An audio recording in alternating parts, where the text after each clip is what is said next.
होता, एक बाप को इस पर यकीन होता कि 40 दिन पहले अगर बेटी की पैदाइश के बाद 40 दिन के अंदर अगर हम बाहर निकल गए, महल्ले और सोसाइटी के लोग थू थू करेंगे, कैसा मनहूस आदमी है तू रे, तेरे घर में किसी बेटी की पैदाइश हुई।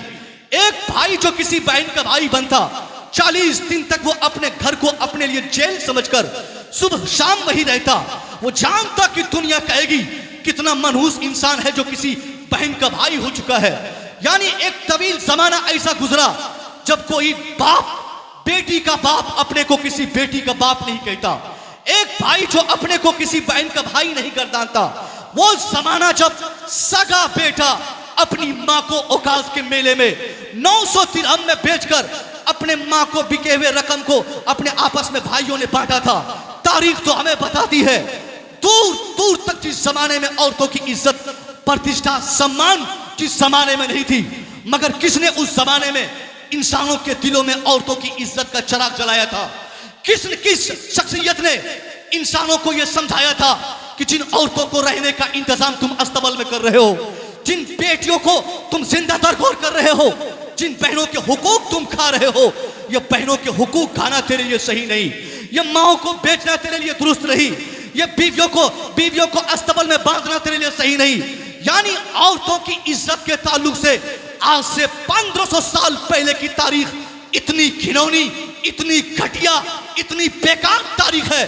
तारीख इंसानी का वो अंधेरा दौर जहां दूर दूर तक इंसानियत का नामो निशान न था, मगर इस्लाम के पैगंबर ने उन बहके हुए लोगों के दिलों में औरतों की इज्जत का चिराग रोशन किया।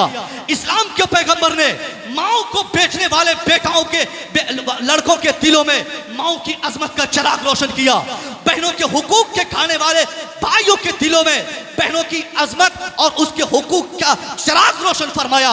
मुस्तफ़ा करीम ने उस जमाने में चाहे बेटी की इज्जत की बात हो, चाहे माओ की इज्जत की बात हो, चाहे बहन के हुकूक की बात हो या बीवी के एहतराम की बात हो, कौन सा ऐसा मैदान था जो इंसानी तरक्की के लिहाज से जिसे इंसानी तरक्की का मैदान कहा जाता हो, जिस मैदान पर चलाकर मेरे मुस्तफ़ा ने आज से 1400 साल पहले लोगों को दिखा नहीं दिया।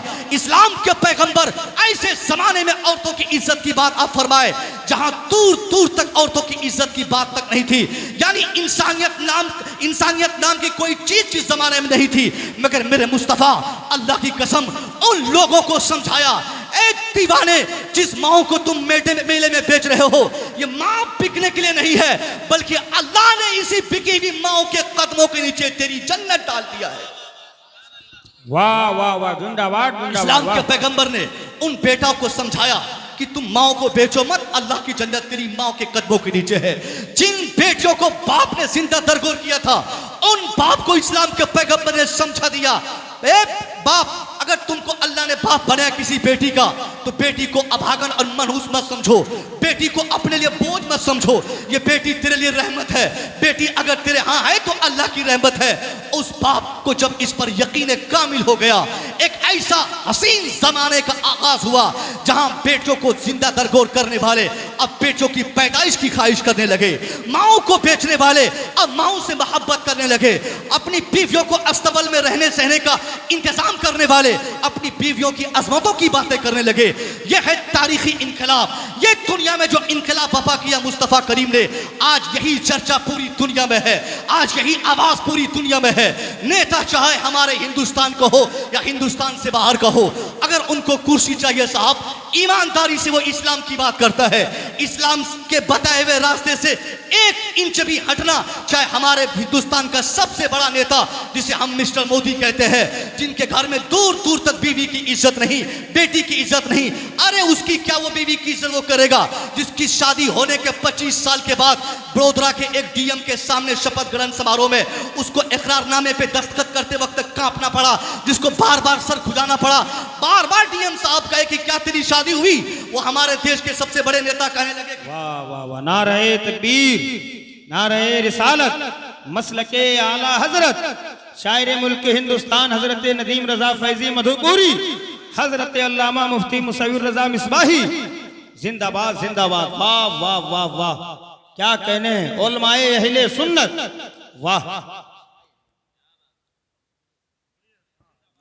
देखिए जलसा बहुत ज्यादा अच्छा है आज। वक्त से पहले तकरीर, वक्त से पहले बड़े बड़े शोरा की आमद, 10 बज गया। 10 बजने के बाद हिंदुस्तान के टॉप 10 के शायद, वैसे तो नदीम भाई बहुत पहले से अच्छे पढ़ रहे हैं, मगर लॉकडाउन के बाद से कुछ ज़्यादा ही अच्छा पढ़ रहे हैं। तो तशरीफ ला चुके हैं नकीब हिंदुस्तान भाई रुमानुल बारी साहब किबला, हमारे अजीज़ नकीब हिंदुस्तान फिरोज़ रहबर साहब मधु, ये झारखंड से तशरीफ़ लाए हैं। दीगर खुतबा शोरा मौजूद है। मेरे पास वक्त काफ़ी कम है, इसलिए मैं टू द पॉइंट गुफ्तगू करने की कोशिश करूँगा कि ताकि आपको आखिर तक एक ऐसा कॉन्सेप्ट मिल जाए जहाँ आप ये डिसाइड कर सके कि हमको कहाँ होना था और आज हम कहाँ हैं। हम मुसलमानों की जिम्मेदारी क्या थी और हम मुसलमानों ने अपनी जिम्मेदारियों को किस तरह से अपने पाँव के नीचे रौंद कर दुनिया के सामने अपने को हमने जलील होने के लिए खड़ा कर लिया। वो कौम जिसकी जिम्मेदारी ये थी कि दुनिया को अंधेरे से निकालकर सारी दुनिया को रोशनी का मीनार अता करती जो कौम, मगर आज वो कौम खुद ही अपने को अंधेरे के कमरे में अपने को मुक़य्यद कर रखी है। यही तो हमारी तबाही की एक सबसे बड़ी वजह है कि जिस मजहब के मानने वालों ने दुनिया में ऐसा माहौल बनाया जिस माहौल के तई दुनिया के सब नेताओं को मानना पड़ा। तरक्की चाहिए तो इस्लाम के पैगंबर के बताए हुए रास्ते पर अमल करना पड़ेगा। अगर दुनिया में कुर्सी को मजबूत करने का कोई संकल्प करता है नेता, तो सबसे पहले इस्लाम के पैगंबर का स्टडी करता है। इस्लाम के पैगंबर को मुताला करके आपके बायोग्राफी को पढ़ने के बाद तब दुनिया को वो बताने पर मजबूर होता है कि हम औरतों को बचाएंगे ताकि दुनिया समझे कि ये आदमी औरतों को बचाने की बातें कर रहा है। चलो इनको सपोर्ट करके इनको जिताकर अपने समाज का विधायक, अपने इलाके का एमपी या इसको नेता बना देते हैं। वही कॉन्सेप्ट जो इस्लाम के पैगंबर ने 1400 साल पहले अरब के रेगिस्तान में दिया था, ऐसे माहौल में इस्लाम के पैगंबर ने इंसानियत की दीप जलाया था जिस माहौल में दूर दूर तक इंसानियत की बात करने वाला कोई नजर नहीं आता। शराब तो लोग पानी की तरह उस जमाने में पीते, झूठ बोलना तो उस जमाने में लोगों का फैशन था, आम बात थी झूठ बोलना। जुल्म करना कौन सी बड़ी बात थी? झूठ बोलना, जुल्म करना, ज्यादती करना, यानी इंसानियत नाम की जिस जमाने में कोई चीज न हो, उस जमाने में अगर एक व्यक्ति इतना बड़ा इनकलाब बर्पा करते जो महज 23 साल के अंदर उन लोगों को न सिर्फ ज़हनी एतबार से आपने बदल दिया बल्कि दिल भी उन लोगों का बदला था जिनका दिल पत्थर का था, जिनका दिमाग पत्थर का था, जिनकी सोच पत्थर की थी, जिनका कॉन्सेप्ट पत्थर का था, जिनका मकान पत्थर का था, जिनका इलाका पत्थर का था। उन पथरीले लोगों के दिलों पर इस्लाम के पैगंबर ने ऐसी हुकूमत फरमाई जिन लोगों ने आपके खात्मे की कसम खा रखी थी। कुछ लोगों ने कहा था ये कौन सा नया दीन लेकर मोहम्मद अरबी सल्लल्लाहु अलैहि वसल्लम आ गए हैं। कुछ लोगों ने कहा कि मैं इनका सर तन से जुदा करूंगा। किसी ने आप पर ओझड़ियों की बारिश की, किसी ने आप पर पत्थरों की बारिश की, किसी ने आपके दंदाने मुबारक को शहीद किया। तारीख बताती है मुस्तफ़ा करीम रास्ता इख्तियार करते गए, आप चलते गए, लोग पत्थरों की बारिश करते रहे, मगर आपने पीछे मुड़ कर ना देखा। आपके चाहने वालों ने कहा हुजूर क्यों नहीं इन लोगों के लिए बद्दुआ फरमा देते जिन लोगों ने आप पर पत्थरों की बारिश की है। आप बद्दुआ करेंगे, अल्लाह आपके दुश्मनों का खात्मा फरमा देगा, इनका वजूद धरती से मिट जाएगा। मगर मेरे आका करीम ने अपने अखलाक हसना का ऐसा खूबसूरत किरदार पेश किया। आपने अपने मानने वालों से कहा नहीं नहीं, ये जो लोग मेरे ऊपर पत्थरों की बारिश कर रहे हैं इन्हें कर लेने दिया जाए। जो लोग मेरे ऊपर ओझड़ियों की बारिश कर रहे हैं इन्हें कर लेने दिया जाए। जो लोग मेरे सर को तन से जुदा करने का हतमी फैसला कर लिए हैं इन्हें कर लेने दिया जाए। मगर मैं तबलीग करता रहूंगा, मेरी तहरीक चलती रहेगी। एक जमाना आएगा ये लोग बदल जाएंगे।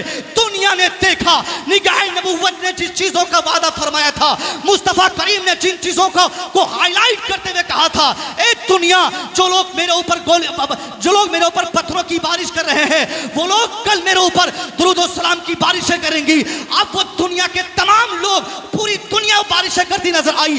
दुनिया ने ऐसा मुतालबा किया था कि आप इनके लिए बददुआ कीजिए, आप इनकी खैरियत को, आप इनकी खैरियत छोड़िए, इनके लिए दुआएं खैर छोड़िए, इनके लिए बददुआएं कीजिए ताकि उतबा का कलेजा बाहर आ जाए, शैबा का सीना चाक हो जाए, ताकि अबू जहल का वजूद धरती से मिट जाए। लेकिन तारीख हमें बताती है मुस्तफा करीम ने किसी एक दुश्मन के लिए भी ये नहीं कहा कि अल्लाह तू इसे बर्बाद कर दे, अल्लाह तू इसे तबाह कर दे, या अल्लाह तू इसको खत्म कर दे। तारीख बताती है 23 साल मेरे मुस्तफा आंख बंद करके अपना काम करते रहे। नतीजा ये निकला कि वो दुनिया जिसने मुस्तफा को गालियां दी थी, वही दुनिया ने अपनी जबान से उसी मुस्तफा पर दुरूद व सलाम की बारिशें करते नजर आई। वही लोग मेरे नबी पाक के नाम पर अपनी गर्दनें कटाते हुए नजर आए। ये है इंसानी तबलीग। नारे तकबीर, नारे रिसालत, या रसूल अल्लाह, मसलके आला हजरत, जिंदाबाद जिंदाबाद, वाह वाह वाह, क्या कहने हैं, जिंदाबाद जिंदाबाद। इस्लाम के पैगंबर ने यह कॉन्सेप्ट दिया और आप अपना काम ईमानदारी से करते रहे। ईमानदारी का मतलब क्या? बिल्कुल आप करते रहे, पीछे पलट के नहीं देखे। जैसे आज हम लोग करते हैं, कोई मदरसे का सेक्रेटरी हो, जैसे हमारे हाफिज कारी साहब है, मदरसा चलाते, मुमकिन है मदरसा चलाते होंगे, इनको 10 लोग कहने वाले होंगे कि बहुत पैसा कमाते हैं मदरसे के नाम पर, यह आदमी बहुत पैसा इधर उधर करता है। आप जलसा करेंगे, 2-4-10 दिन के बाद आपके गांव का एक फर्द मस्जिद में खड़ा होकर बोलेगा ये आदमी मजलसे का बहुत पैसा खाया है। यानी ये मामला, ये माहौल बहुत पहले का है। जो भी आदमी अच्छा काम करेगा, 2-4-10 लोग उसको गाली देने वाले पीछे से होंगे, मगर अच्छा काम करने वाला अगर गाली देने वालों को देखेगा, वो अपने काम में कामयाब नहीं हो पाएगा, वो अपनी तारीख में कामयाब नहीं हो पाएगा।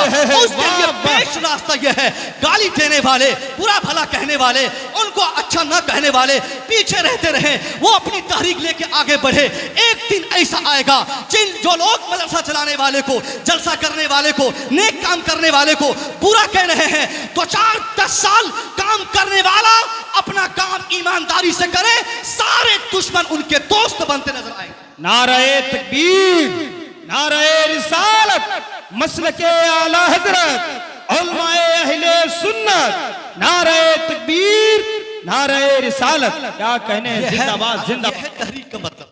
यानी मुस्तफ़ा करीम की जिंदगी से यह भी हमें सबक मिलता है कि आप घबराए ना, जो काम आप कर रहे हैं आप ईमानदारी से करते रहिए। खुद बदलने वाले आपको बदल जाएंगे, अपने आप को बदल लेंगे वो, और वो आपके दीवाने हो जाएंगे। मेरे पास इस तरह के जुमले बोलने के लिए वक्त नहीं है, मैं आगे बढ़ता हूँ। मुस्तफ़ा करीम ने सारी दुनिया की हालत को उस जमाने में, उस खतरनाक जमाने में, पथरीले जमाने में, जब पत्थर के इंसानों के बीच रहकर आपने उनका ज़हन कॉन्सेप्ट आपने सर से पांव तक बदल दिया। अब लोग धीरे धीरे इंसानियत को समझने लगे, बहनों के हुकूक समझने लगे, बेटियों की अजमतें उनके दिलों में बेदार होने लगी। अब वह ज़माना ऐसा चल पड़ा, लोग अपनी बेटी से मोहब्बत करने लगे। अब यही ऐसी सूरत थी जो दुनिया का बड़े से बड़ा फलसफी, बड़े से बड़ा मौर्रिख आज भी बताने पर मजबूर है कि इस्लाम के पैगंबर ने ही दुनिया में सबसे ज्यादा इंसानियत को बचाने का काम किया। हमारी जमात के अक्सर खतीब एक साइंटिस्ट है, उनके ताल्लुक से बोलते हैं, doctor Michael H heart. Doctor Michael H heart के बारे में आज से 10 दिन पहले मैंने कलकत्ता में एक अपना नया कॉन्सेप्ट, जैसे कलकत्ता के एक बड़े जलसे में बताया, बड़े पढ़े लिखे लोग थे, उन लोगों को बड़ी हैरत हुई सुनकर जब मैंने एक सच्ची आवाज़ उनके दिलों पे बैठाने की कोशिश की। मुमकिन है आप में से भी बहुत सारे लोगों ने डॉक्टर माइकल एच हार्ट को सुना होगा, और आपके यहाँ के बगल के भी हमारे उलमाए किराम बताया करते हैं, मसाजिद से और जलसे से बताते हैं। मगर मुसव्विर रजा से सुनिए डॉक्टर माइकल हार्ट ने इस्लाम के बारे में क्या कहा और कितना सही कहा, कितना गलत कहा। मुझसे आप सुनिए डॉक्टर माइकल हार्ट ने क्या कहा। डॉक्टर माइकल हार्ट अमेरिका का एक बहुत बड़ा साइंटिस्ट है, इतना बड़ा साइंटिस्ट कि वो अपने फन को छोड़कर शौक दिल में पैदा हुआ, अपना काम छोड़कर 33 साल तक सिर्फ ये तहकीक में लगा दिया, मैं पूरी दुनिया खोजूंगा, पूरी दुनिया रिसर्च करूंगा, दुनिया के जो क्रीम लोग हैं, जो दुनिया के बेहतरीन लोग हैं, उनकी एक फेहरिस्त बनाऊंगा, उस फेहरिस्त को दुनिया के सामने उनकी खिदमत के साथ में हाईलाइट करूंगा। अब डॉक्टर माइकल हार्ट अपना साइंसी काम छोड़कर ये तारीखी काम के पीछे दिमाग लगाया। 1 साल नहीं साहब, 2 साल नहीं, 33 साल तक दुनिया के दर्जनों ममालिक घूमकर, हजारों लाइब्रेरियों के लाखों किताबों के औराक पलट पलट कर चेक किया, दुनिया के जो करीब करीब लोग थे, जिनका एहसान दुनिया पर, जिनकी खिदमत दुनिया पर किसी न किसी विभाग में रही हो, उन तमाम अफराद को खंगालने की कोशिश किया। 33 साल के बाद जब उसने अपनी किताब द 100 तैयार कर ली, अब उस किताब को लिखकर उसने 1978 में अपने न्यूयॉर्क के एक बहुत बड़े कॉलेज कैंपस में इसी तरह तंबू लगा के, टेंट लगाकर एक सेमिनार की तारीख मुतय्यन किया। पूरी दुनिया में ऐलान आम हुआ। उस तयशुदा तारीख में दुनिया भर के मंदुबीन वहां पहुंचने लगे। हिंदुस्तान का ब्राह्मण भी वहां गया है, चीन का वहां पे बुद्धिस्ट भी पहुंचा हुआ है, जर्मन और जापान का ईसाई और क्रिश्चियन भी पहुंचा हुआ है। यानी दुनिया भर के बड़े बड़े मजहबी लोग, पढ़े लिखे लोग, साइंटिस्ट सब वहां पहुंचे हैं। 1978 में वो तयशुदा तारीख में उस कॉन्फ्रेंस में लोग पहुंचना चाहे, दिल से पहुंचना चाहे, ताकि लोग सुने कि 33 साल के बाद एक दुनिया का पढ़ा लिखा इंसान क्या तहकीक पेश कर रहा है। उसने ऐलान किया था, ए दुनिया वालों, मैं 33 साल से पूरी दुनिया घूमकर एक किताब लिखा हूं, जिस किताब का मोटिवेशन ये होगा, तो किताब के जरिए से मैं दुनिया को बताऊंगा कि दुनिया का सबसे बेहतर इंसान कौन है, उसके बाद सबसे बेहतर कौन है, उसके बाद सबसे बेहतर कौन है। यानी 1 नंबर से लेकर 100 नंबर तक की शख्सियत का नाम उनकी खिदमत के साथ जिस किताब में कलम बंद किए गए हो, उसी किताब को द 100 कहा जाता है। अब उस किताब को पढ़ने की, उस मकाले को पढ़ने की तारीख तय हुई। उस तयशुदा तारीख में, उस कॉन्फ्रेंस और सेमिनार में दुनिया भर के पढ़े लिखे लोग वहां पहुंच गए। जब डाइस पर वो द 100 किताब लेकर डॉक्टर माइकल एच हार्ट अपने मकाले को, अपने थीसिस को पढ़ना शुरू किया है, पूरी जमात में, पूरी कम्युनिटी में, साइंस के हवाले से हो, मजहब के हवाले से हो या किसी और हवाले से हो, सब में एक खामोशी तारी थी। सब लोगों को इंतजार था, वो कौन होगा जिनका नाम 10वें नंबर पे होगा, वो कौन होगा जिनका नाम 5वें नंबर पे होगा, वो कौन होगा जिनका नाम दूसरे नंबर पे होगा, वो कौन शख्सियत होगी जिनका नाम तीसरे नंबर पे होगा, अब तीसरे नंबर पे और दूसरे नंबर पे होगा। अब ये खोज करने के लिए, ये जानने की ललस लेकर, ख्वाहिश लेकर उस मैदान में, उस कॉन्फ्रेंस में लोग बैठे। अब जब मकाला पढ़ने के लिए डॉक्टर माइकल एच हार्ट ने अपनी किताब का पहला पन्ना पलटा है, पूरी जमात को देखता है, पूरे सभा पे मुआयना करता है, सबकी सांसें अटक गई। डॉक्टर माइकल हार्ट की वो 100 अशखास के अस्मा मैं चाहूं तो आपको बता सकूं, मगर मैं अभी आपके सामने 15 लोगों का नाम बताता हूं, डिसेंडिंग ऑर्डर में, यानी ऊपर से नीचे में आता हूं। 15वां नंबर पे दुनिया के अज़ीमुश्शान पैगंबर हजरत मूसा का नाम 15 नंबर पे डॉक्टर माइकल हार्ट ने लिखा। उसके बाद 15 के बाद 14 नंबर पे उक्लिदस, जो कदीम जमाने का एक बहुत बड़ा इल्म हिसाब का जानकार है, उक्लिदस का नाम 14वें नंबर पे। अरस्तु, जो दुनिया फलसफा का एक मोतबर नाम है, उसका नाम 13 नंबर पे दिया गया। गैलीलियो, जो साइंस के डिपार्टमेंट का बाप कहा जाता है, जिनको फादर ऑफ फिजिक्स कहा जाता है, गैलीलियो का नाम 13 नंबर पे, 12 और 13 नंबर पे डाला गया। यानी गैलीलियो को 12 नंबर पे, गैलीलियो को 12 नंबर पे, उसके बाद उक्लिदस का नाम, उसके बाद क्या बोलते हैं, कोलंबस का नाम, आइंस्टाइन का नाम, छापा मशीन इजाद करने वाले का नाम 8 नंबर पर। यानी इस तरह से नंबर डालता गया, नाम रखता गया, नंबर डालता गया, नाम रखता गया। बारी आई दूसरे नंबर की। दूसरे नंबर पर बर्तानिया का एक बड़ा साइंटिस्ट न्यूटन का नाम रखा। अब पूरा माहौल गर्मा गया, सब लोग खामोश हो गए, सबकी निगाहें डॉक्टर माइकल एच हार्ट की तरफ।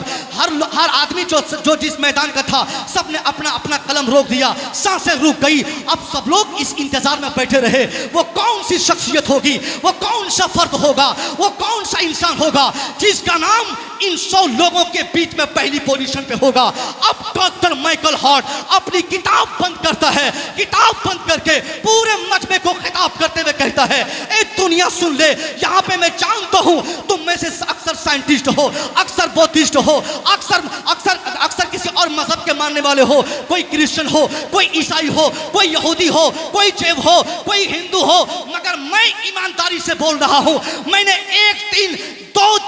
1 साल 2 साल नहीं, बल्कि 33 साल पूरी दुनिया घूमने के बाद मैंने मैंने जो नतीजा अखज किया है, अब इस नतीजे की बुनियाद पर मैं सच्ची बात तुमको बता रहा हूं।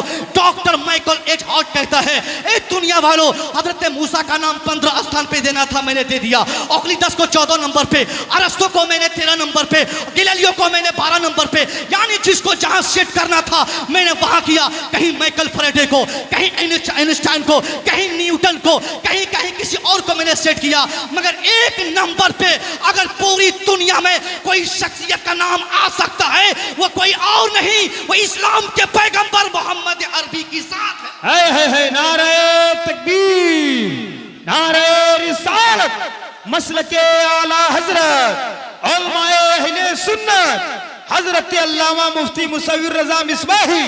वाह वाह, क्या कहने। अब देखिए, एक नंबर पे ऑक्लीदस से लेकर एक नंबर तक की जब बात किया, एक नंबर पे मुस्तफ़ा करीम का नाम जब सामने आया तो कुर्सियां उठने लगी। लोग कुर्सी फेंक फेंक के उस डॉक्टर माइकल एच हार्ट को मारना शुरू किया। जाहिर साहब, वो सभा उसका ना, उसकी सभा उस किसी और की और बात किसी और की हो तो लोगों को नाराजगी होगी, लोगों ने गालियां देना शुरू की। मगर वजाहत बताते हुए डॉक्टर माइकल एच हार्ट ने जो कॉन्सेप्ट दिया था, उनके कॉन्सेप्ट पे गौर करने की जरूरत है। उसने कहा, ए दुनिया वालों, दुनिया के जिनके भी चाहने वाले जितने लोग हैं, हर एक के चाहने वालों में वो क्वालिटी नहीं होती जो क्वालिटी इस्लाम के पैगंबर मोहम्मद अरबी के चाहने वालों में हुआ करती है। लोगों ने कहा, आखिर वो कौन सी क्वालिटी है? डॉक्टर माइकल एच हार्ट समझाते हुए कहता है, दुनिया के चाहे किसी भी साइंस के मैदान के कोई कितना ही बड़ा दीवाना हो, एक जमाने तक उस फार्मूले पर वो अमल करता है। मान लीजिए माइकल फैराडे का कोई फार्मूला हमारे किसी बच्चे को समझ में आ जाए, 5 साल 10 साल उसी फार्मूले पर अमल करेगा। जैसे ही माइकल फैराडे से अच्छा फार्मूला उसको न्यूटन का लगा, फौरन माइकल फैराडे को तलाक देकर वो न्यूटन की बात मानना शुरू करता है। वही समझाते हुए डॉक्टर माइकल एच हार्ट कहता है कि जो जिसका दीवाना होता है वक्ती तौर पे होता है, वक्त के साथ दीवानगी में चेंजिंग आ जाती है, मगर इस्लाम के पैगंबर के मानने वालों में जो दीवानगी होती है, उस दीवानगी में तमाम होता है, उसमें इस्तेकाम होता है। इस्लाम के पैगंबर का जब कोई शख्स एक मर्तबा कलिमा पढ़ता है तो वो सिर्फ कलिमा नहीं पढ़ता, बल्कि वो हमेशा जब तक जिंदा रहता है पूरे खानदान के साथ उस महान इंसान के नाम पर अपनी गर्दनें कटाने को तैयार रहता है। वाह वाह वाह वाह, अपनी जान देने को तैयार रहता है। मगर पॉइंट की बात क्या है? डॉक्टर माइकल एच हार्ट ने बहुत बड़ी गलती की। गौर से सुनिएगा। आप लोग ऐसे अनजाने में कभी कभी स्टेज से बोल दिया करते हैं, बड़ी तकलीफ होती है हम लोगों को।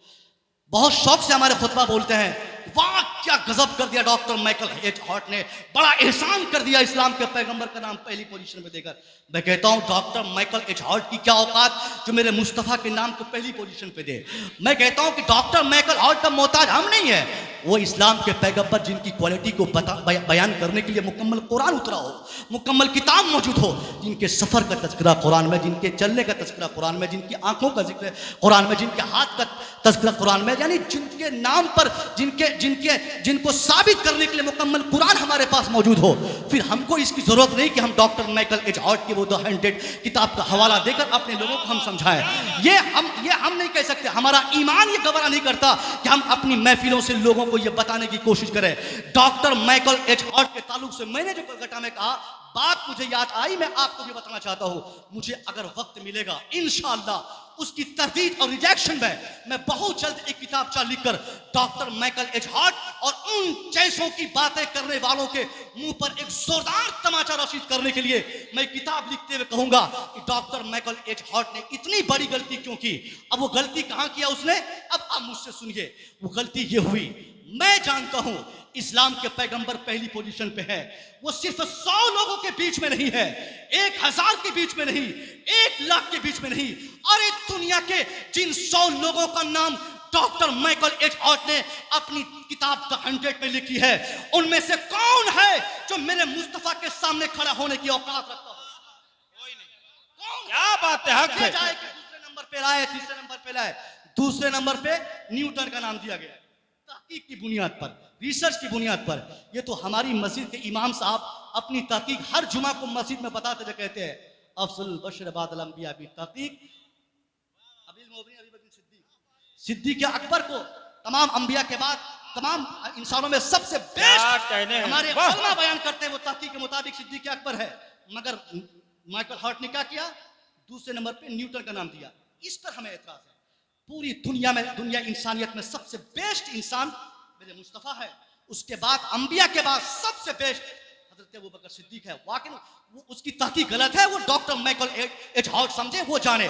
मगर हम मुसलमानों को क्या करना होगा? इस्लाम के पैगंबर से एक मरतबा हजरत अबू ज़र ग़िफ़ारी ने कहा, हुजूर आपको कैसे मालूम हुआ कि आप अल्लाह के नबी है? सरकार फरमाते हैं, ए अबू ज़र, मैं एक दिन मक्के के किसी वादी में था, अचानक दो फरिश्ते आसमान से आए, एक जमीन और आसमान के दरमियान मुअल्लक रहे, दूसरे जमीन पे आकर हम एक दूसरे से गुफ्तगू करते हुए मेरे ताल्लुक से बोलने लगे, हुआ क्या यही वो नबी है जिनका तज़किरा आसमानों पे होता है? तो जमीन वाले फरिश्ते ने लटकते हुए फरिश्ते से कहा, हाँ यही वो पैगंबर है। उसके बाद मुस्तफ़ा करीम फरमाते हैं कि एक उम्मत में से एक शख्स को लाया गया, मुझे तराजू के एक पल्ले पे डाला गया, एक शख्स को दूसरे पल्ले पे रखकर वो फरिश्ते जब तौलना शुरू किए तो मैं एक शख्स पे भारी हो गया। फिर 10 लोगों को लाकर तराजू के एक पल्ले पर और मुझे दूसरे पल्ले पर जब मुआवजा किया गया तो मैं 10 लोगों पे भारी हो गया। नबी करीम ने फरमाया कि फिर 100 लोगों को लाकर फरिश्तों ने तराजू के एक पल्ले पे रखकर मुझे दूसरे पल्ले पर जब मुकाबला किया तो मैं उन 100 पे भारी पड़ा। फिर 1000 को लाकर जब नबी करीम के मुकाबले में तौला गया, मेरे मुस्तफ़ा फरमाते हैं कि मैं उन 1000 अशखास पर भारी पड़ गया। अब फरिश्ते हार गए। फरिश्तों ने कहा अब रहने दिया जाए। एक फरिश्ते दूसरे से कहते हैं कि अगर पूरी उम्मत को तराजू के एक पल्ले पे रख दोगे और इस मुस्तफ़ा जने रहमत को तराजू के दूसरे पल्ले पे रखकर अगर तौलोगे तो ये नबी अपनी उम्मत के तमाम अफराद पे भारी पड़ जाएंगे। है वाह वाह वाह, नारे तकबीर, नारे रिसालत, मसलके आला हजरत, उलमाए अहले सुन्नत, वाह जिंदाबाद जिंदाबाद। ये मुस्तफ़ा करीम की अज़मत थी जिसको फरिश्तों ने बयान किया। प्रैक्टिकली बुखारी शरीफ, मिशकात शरीफ की हदीस मैंने आपके सामने पेश की है। मगर ये अलग बात है, मैं कहना चाहूँगा कि सारी दुनिया मान चुकी है कि इस्लाम के पैगंबर ने ही दुनिया को कंट्रोल किया है। इस्लाम के पैगंबर ने ही जलती हुई बेटियों को गढ़ती हुई बेटियों को गढ़ने से बचाया है। इस्लाम के पैगंबर ने सबसे ज़्यादा दुनिया को प्रभावित किया है। मगर सबसे अच्छी बात, और मेरी तकरीर का जो फाइनल टच है अब यहाँ से शुरू हो रहा है, एक वो जमाना था जब बेटियां गाड़ी जाती थी, गाड़ने वाला बाप होता। आज भी बेटियां गढ़ती है मगर पहले बाप गाड़ता था, आज वही बेटियां गढ़ती है, आज उनका ससुर गाड़ रहा है। पहले बेटियों को उनका भाई गाड़ता था और मारता था, आज उनका शौहर गाड़ता और मारता है। अगर पहले हमने खराब किया है तो आज हमने कौन सा अच्छा काम किया है?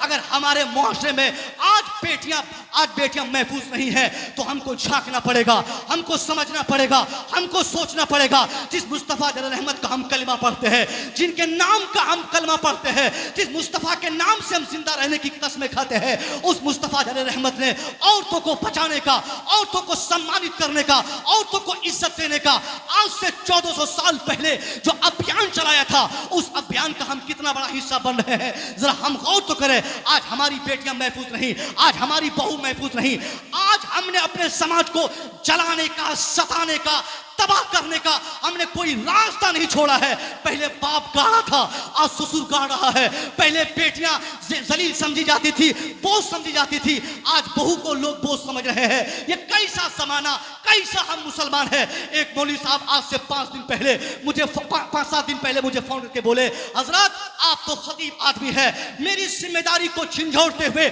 उसने मेरी जिम्मेदारी का एहसास दिलाते हुए मुझे जगाया। कहा मौलवी साहब आप तकरीर करते हैं, कहाँ चेंजिंग आ रही है मुआशरे में? मैंने कहा क्या हुआ साहब? वो बेचारे रो दिए, उनका फोन काटकर कसम बाखुदा 10 मिनट तक मेरे आंसू न थमे। मौलवी साहब ने कहा हुजूर मैंने 10 साल लखनऊ में पढ़ाया, उसके बाद 2 साल में मुंबई में पढ़ाया, 12 साल बाहर खटने के बाद तब जाकर मैंने एक बेटी की शादी की। एक बेटी की शादी करने के बाद अभी भी घर में 3 बेटियां पड़ी है। 40 से 42 साल तक की एज मेरी हो चुकी है। हजरत हालात तो इतने खराब हैं, अब अगर मैं उन बची हुई 3 बच्चों की शादी कराऊंगा तो क्या मैं 100 साल जिंदा रहूंगा? क्या मैं 150 साल जिंदा रहूंगा? जब मैंने एक बच्ची की शादी कराने में मशक्कत अंदाज के रास्ते पे चल के, बहुत कठिनाई के रास्ते पे चलते हुए मैंने 12 साल मेहनत किया, तब जाकर मैंने एक बेटी की शादी कराई। हजरत हजरात क्यों नहीं लोगों से कहते कि ये जंगली रसूमात को के खात्मे के लिए आगे बढ़े? क्यों नहीं लोगों को आप समझाते कि जहेज का लेन देन को बंद किया जाए? खुदा की कसम दोस्तों, अगर आज बंद नहीं करेंगे, कल आपकी बेटियों की शादी में आपको भी अपना बसोबास बेचना पड़ेगा, आपको भी अपने घर बंधक रखने पड़ेंगे। ये 50 जलसा, 50,000 तकरीर, 50 बार कुरान खानी, 50 उलमा और क्या बोलते हैं कि खुतबा और पीरान की आमद हो जाए, एक कान से सुने दूसरे कान से निकाल दे, कोई फर्क पड़ने वाला नहीं। 500 दिन तक मुसव्विर तकरीर करता रहे, जब तक आप सुनने के गर्ज से नहीं बैठेंगे, अमल की नीयत से नहीं बैठेंगे, खुदा की कसम जलसे की तकरीर की सही रूहानियत आपको हासिल न होगी। अगर आप चाहते हैं कि कारी शाबान साहब बैठे हैं, हाफिज शाहिद, हाफिज साहब लोग बैठे हुए हैं, तमाम उलमा बैठे, नदीम रज़ा फैज़ी साहब बैठे हुए हैं, इन तमाम उलमा की मौजूदगी में मैं आपसे गुजारिश करूंगा, अगर आप अपने मुआशरे में ऐसी गलती देखते हैं तो आप उसको कंट्रोल करने की कोशिश करें, वरना कल आपकी बच्चियां भी किसी गैरों के साथ भागने पर मजबूर होंगी। आज जब मुस्लिम बच्चियां, मुस्लिम लड़कियां कॉलेजों में किसी गैर मुस्लिम को अपना फ्रेंड बनाकर उसके बाइक पे चढ़ के उसके साथ दिल्ली, पंजाब, हरियाणा, दोहा, कतर, ओमान जहां चाहे भाग जाती है, ये सिर्फ इसलिए भागती है, हमारी बच्चियां देखती है कि मैं तो गरीब घर की बेटी हूं, मेरा बाप जमाने के तकाजे के एतबार से 25-30 लाख मेरी शादी में खर्चा नहीं करेगा, इसलिए ये मनचला लड़का है, चलो इनके साथ भाग चलते हैं। एक बेटी आपके गांव की भागेगी, पूरे गांव का शर्म से सर झुक जाएगा। मैं गुजारिश करूंगा, ये कब तक ये चाहिला रस्म रिवाज पे आप अमल करेंगे? ये खास तौर पे मिल्की, लालगंज, सदवैली, बरेली, पूर्णिया, कटिहार, किशनगंज, ये हिंदुस्तान नहीं बल्कि मुसलमान जहां जहां है, हर एक मुसलमान को कसम खा के आगे बढ़ना होगा कि हम ना अपनी बेटी की शादी में किसी को देंगे, ना अपने बेटे की शादी में किसी से जहेज मांगेंगे। आज अगर आप इस अज़ीमुशान जलसे से तौबा करते हैं, उस शैतानी रसूमात के खात्मे के लिए उलमा कराम के सामने वादा करते हैं, ये उलमा गवाह रहेंगे, मुसव्विर दुआ करेगा, अल्लाह की कसम अल्लाह फौरन हम लोगों की गुजारिशात को कबूल फरमाएगा। फिर आपके घर में एक दो गाड़ी नहीं, 50 गाड़ियों की लेन लगती हुई नजर आएगी। आपको कसम खाना होगा। कौन है इतने बड़े मजमे में, कौन हाथ उठा के कह सकता है हजरत मैं अपने बेटे की शादी मुफ्त में कराऊंगा? कौन है? जरा हाथ उठा के बोले, मैं देखना चाहता हूं। ये माशाल्लाह 2 लोग हुए हैं जिन लोगों ने वादा किया है, अल्लाह खैर फरमाए। ये लोग वादा कर रहे हैं, देखिए उलमा कराम मुलाहाजा फरमाए, ये नेक लोग हैं। इन लोगों के लिए मैं दुआ करता हूं अल्लाह इन लोगों की नेक नियतों को तू कबूल फरमा। और जो लोग इस इंतजार में बैठे हैं कि मौलाना बोल रहा है बोलने दिया जाए, मौलाना काम भोगना है भोगने दिया जाए, 1 कट्ठा जमीन बेचेंगे, उसके बाद बेटे की शादी कराने के लिए बोली लगाएंगे, 25 लाख रुपया अपने संगी से ऐंठ लेंगे। वो शैतान होता है, वो जालिम है समाज का, वो नाशूर है समाज का जहरीला इंसान है। ऐसा इंसान अगर उसको 50 जूता मारा जाए तो कम है, जिनकी वजह से किसी गरीब की बेटी को फांसी के फंदे पे चढ़ना पड़े, जिस एक इंसान की वजह से गरीब की बेटी को छत से कूदकर अपनी जान देनी पड़े, अगर वो इंसान हम हैं तो हमको शर्म आनी चाहिए। अगर आज आप दूसरे से पैसे मांग रहे हैं, आपका समाज खराब होगा, आपका मुआशरा खराब होगा। जिन गरीबों के पास 5-5 बेटियां हैं, वो क्या करेंगे? यही ना कहेंगे, अपनी बेटी को कहते नजर आएंगे, जा तू भी किसी के साथ भाग ले, जा तू भी किसी को अपना फ्रेंड बना ले। खुदा की कसम मुसलमानों, सबसे अच्छा पैगाम, सबसे बेस्ट पैगाम इस अज़ीमुशान जलसे से आपके लिए है कि सारा मजमा खड़े होकर मेरे बात की तारीफ करे कि हजरत मैं अपने बच्चे और बच्चों की शादी में यह काम नहीं करूंगा। क्या कहने हैं? नारे तकबीर, नारे रिसालत, मसलके आला हजरत, फैजाने औलिया कॉन्फ्रेंस, हजरत अल्लामा मुफ्ती मुसव्विर रजा मिसबाही साहब किबला, जितने लोग खड़े हुए और जो लोग पीछे खड़े हुए, उन लोगों से भी मेरी गुजारिश है कि जरा एक एक कदम आप लोग आगे आ जाए अपनी बेटियों की मोहब्बत में। जरा सारे लोग, जरा जितने लोग पीछे खड़े हैं, कुर्सी ले करके या फिर कुर्सी को छोड़ करके, मैं मुनासिब समझता हूं कि कुर्सी को छोड़ करके जरा एक एक कदम अपनी बेटियों की मोहब्बत में आगे आए। जितने लोग पीछे खड़े, मैं अपने तमाम भाइयों से गुजारिश करूंगा, जरा एक एक कदम आप लोग धीरे धीरे आगे आते आ जाए। सारे लोग जरा आगे आए मोहब्बतों के साथ। अल्लाह ताला हजरत को सलामत रखे। और एक बार मोहब्बतों के साथ नारा लगाइए जरा सारे, और जरा पीछे लोग जो खड़े हैं मेरे भाई लोग जो बहुत पीछे खड़े, उन लोगों से भी मैं गुजारिश करूंगा कि आप धीरे धीरे जरा आगे आने की कोशिश कीजिए। नारे तकबीर, सारे लोग जरा अपने हाथों को उठा करके नारे तकबीर, नारे रिसालत, मसलके आला हजरत उलमाए अहले सुन्नत, नारे तकबीर, नारे रिसालत, फैजाने औलिया कॉन्फ्रेंस, नारे तकबीर, नारे रिसालत, जिंदाबाद। बैठिए बैठिए, जल्दी बैठिए, बस 5 मिनट और सुनिए, बैठिए।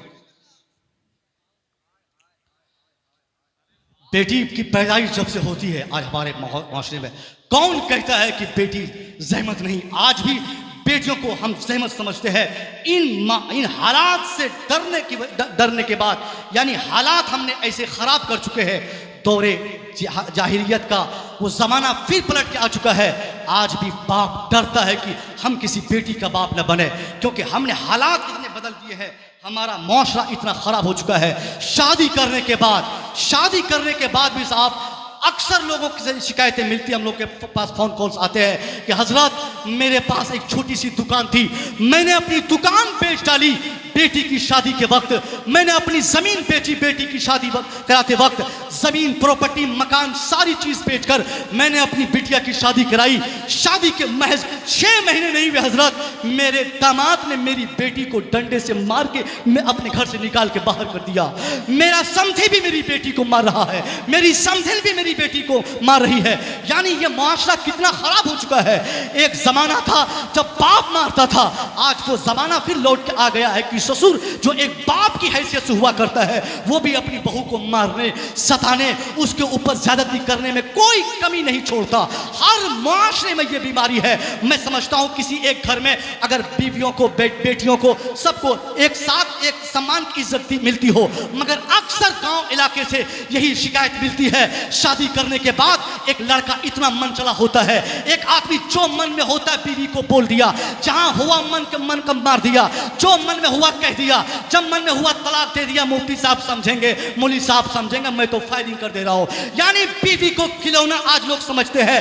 यही एक वजह है कि आज हमारा बेटा दिल्ली, मुंबई, कर्नाटक, हैदराबाद, चेन्नई और पूरी दुनिया में कमा कमा के थक जा रहा है, मगर उसके घर में कभी सुकून नहीं है। सुकून कैसे उसके घर में उनको मिलेगा?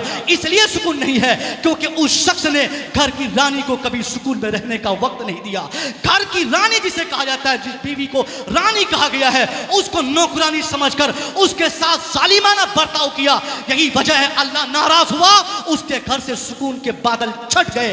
एक ही रास्ता है, इस्लाम के पैगंबर ने बीवियों की इज्जत और सम्मान के लिए अखलाकी तौर पर अपना जो किरदार पेश किया था, उस किरदार को पढ़ा जाए और मुस्तफा के उस किरदार पर छोटा बड़ा सब अमल करे, ताकि हमारा समाज जो जल रहा है, जलता हुआ समाज एक हरियाली समाज में तब्दील हो जाए। मुस्तफा जल रहमत ने बीवियों से कैसी मोहब्बत की थी। मैं अभी 10-15 दिनों से लगातार इस्लाम के पैगंबर की सीरत का ये खूबसूरत हिस्सा जलसों से बता रहा हूँ। इस्लाम के पैगंबर की बारगाह में आपकी बारगाह में सैयदा आयशा आती है और पानी पेश करती है। उस सैयदा आयशा पहले आधा पानी पी ली। मुस्तफा करीम ने फरमाया, ए आयशा पानी पी रही हो? आयशा कहती, हाँ हुजूर। नबी ने फरमाया कि आधा पानी छोड़ना, मुझे भी प्यास लगी है, मैं भी पानी पीऊंगा। सरकार दो आलम के फरमान के मुताबिक सैयदा आयशा ने आधा ही पानी पिया और बचे हुए आधे गिलास पानी को हुजूर की बारगाह में पेश करते हुए कहा, हुजूर लिया जाए। उसके बाद मुस्तफा करीम क्या करते हैं, पूरे गिलास को आप निहारते हैं, अपने होंठों के करीब ले गए, गिलास छोड़ दिए। जरा वो लोग गौर से सुने और खास तौर पे वो बाप और वो गार्जियन, वो बूढ़े सुने, जिस बूढ़ों की निगाहों को ऐसी आवारगी आ गई है, जो अपने बेटे और अपने बेटे और अपनी बहू को एक साथ खाना खाते हुए देखते हैं तो बूढ़े को सबसे ज्यादा नफरत होती है कि मेरी बहू जब से घर में आई है काल बन गई है, मेरे बेटे को कब्जा कर ली है। एक सास कहती है, ये डाइन जब से आई है मेरा बेटा मुझसे बात करना छोड़ दिया है, ये डाइन के साथ में मेरा बेटा खाना खाता है। वो लोग गौर करें कि बीवी के साथ खाने में कितनी भलाई है, इस्लाम के पैगंबर से सुना जाए। मुस्तफा करीम फरमाते हैं, आयशा आधा पानी तू पीना, आधा मैं पीऊंगा। सैयदा ने आधा पानी छोड़ा, नबी की बारगाह में गिलास पेश है, मुस्तफ़ा करीम गिलास को अपने होठों के करीब ले गए, बगैर पिए आपने हाथों को नीचे किया। सैयदा आयशा कहती हैं, हुजूर आपने तो प्यास का इकरार फरमाया था और एहसास किया था, मगर मैं देख रही हूँ कि गिलास ठीक ठाक है, पानी भी साफ है, फिर आप पानी क्यों नहीं पी रहे हैं? हुजूर फरमाते हैं, आयशा मैं कुछ और तलाश कर रहा हूँ। सैयदा आयशा को खौफ हुआ कि लगता है गिलास में कुछ गिर गया है। सैयदा कहती है, हुजूर कुछ कचरा वचरा गिरा है क्या? नबी फरमाते हैं, आयशा गिलास में कचरा नहीं है, मैं वो जगह तलाश कर रहा हूँ। आयशा पहले तुम वादा करो, तुम मुझे बताओगी? नबी फरमाते, आयशा बताओगी? आयशा कहती, हुजूर मैं जरूर बताऊंगी। कहा, आयशा बताओ कि तूने इस गिलास में अपने होठों को कहां लगाए थे? तुमने जहां पे अपने होठों को लगाया था, मैं भी उन्हीं जगहों पे होठों को लगाकर पानी पीऊंगा। मुस्तफा का पैगाम अमली पैगाम है, वो मुस्तफा जिनके जरिए हमको नमाज का सही इल्म हुआ, जिनके जरिए ईमान का हमको तसव्वुर मिला, जिनके जरिए अल्लाह एक है का तसव्वुर मिला, वो मुस्तफा जिनके बारे में हम सुनते हैं कि 11 बीवियों के मालिक थे। 11 बीवियों के मालिक मुस्तफा अपनी बीवी से ऐसी बेलौस मोहब्बत करते हैं। कौन है इस दुनिया में जो अपनी बीवी से ऐसी मोहब्बत करेगा? इसलिए ईमान वालों, न सिर्फ माओ से मोहब्बत में अल्लाह की जन्नत नहीं है। अरे माओ से मोहब्बत की जाए और बीवियों को लतियाया जाए तो अल्लाह की जन्नत नहीं मिलेगी। अल्लाह की जन्नत उस मुसलमान भाई के लिए है जो मां से भी प्यार करे और बीवी से भी प्यार करे। वाह वाह वाह, नारे तकबीर, नारे रिसालत, जिंदाबाद।